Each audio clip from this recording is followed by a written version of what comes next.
Hey, I'm Jack with Milmar Buildings, and today we're going to be talking about insulation and the types you can put in your post frame build.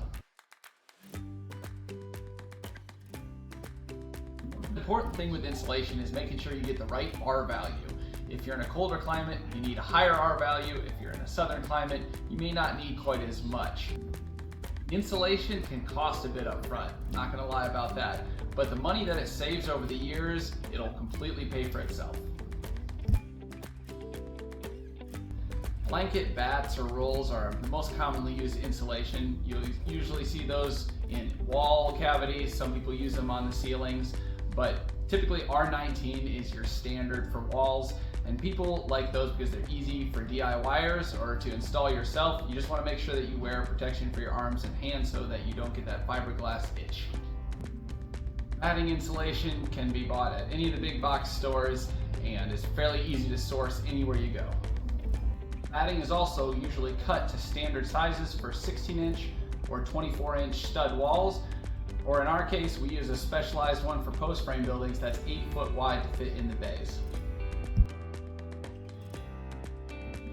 Spray foam insulation is a premium option that does cost more, but it also works really great at air sealing and keeping your R values up if it's applied correctly. You can DIY that, but most kits sold at the stores are more for patch jobs or smaller jobs, and it's best to leave this to a professional company that has dealt with this before, because if it goes wrong, it can go really wrong. Spray foam insulation is applied to the underside of the roof rather than the ceiling and the walls, and the side benefit of spray foam on a post frame building is that when it hardens, it will actually stiffen the frame of the entire building. The downside of spray foam, besides cost, is that it can tend to look ugly if you don't cover it or paint it or do something with it. Next, we've got blown-in insulation, which is usually made out of cellulose or fiberglass, and typically we use it on ceilings in post-frame buildings. The ceiling is installed, and then we use a machine to blow the insulation in loose on top of the ceiling, and as it settles, it fills in all the gaps and cracks between the framing and provides a nice level blanket.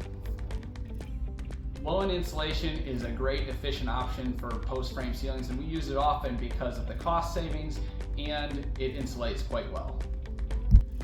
If this is a step you want to take on yourself, there are machines for rent at most big box stores, but be warned, it's a messy job. It can get really hot in the attic, and you want to wear full PPE gear if you're doing blown-in insulation.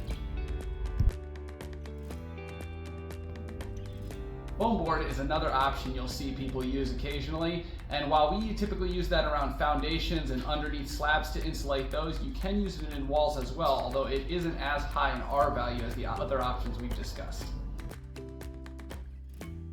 One thing that is not insulation but you want to make sure is included on your building is Rodent Guard, which we install in all of our buildings. It's a small piece of trimmer on the base of the building that keeps drafts and rodents from crawling in through the ridges of your building. At the beginning of the video, our typical insulation in the walls was R19 8 foot wide rolls, and we still have that option, but more recently we've been going to 24-inch rolls run horizontally for efficiency of install, but either is a good option. We typically go R19 in the walls unless more is called for. On another video, we'll address the importance of house wrap and condensation control on your roof, which also helps play into your insulation package to protect your insulation and make sure it lasts a lifetime. We have a lot of custom options for post-frame building insulation, but our typical package would be a ridged metal ceiling with blown-in cellulose on top of it to R38 for most of our area. We offer custom insulation options on all our buildings, so talk with one of our customer care specialists today and they can walk you through all those different options and what fits your needs best.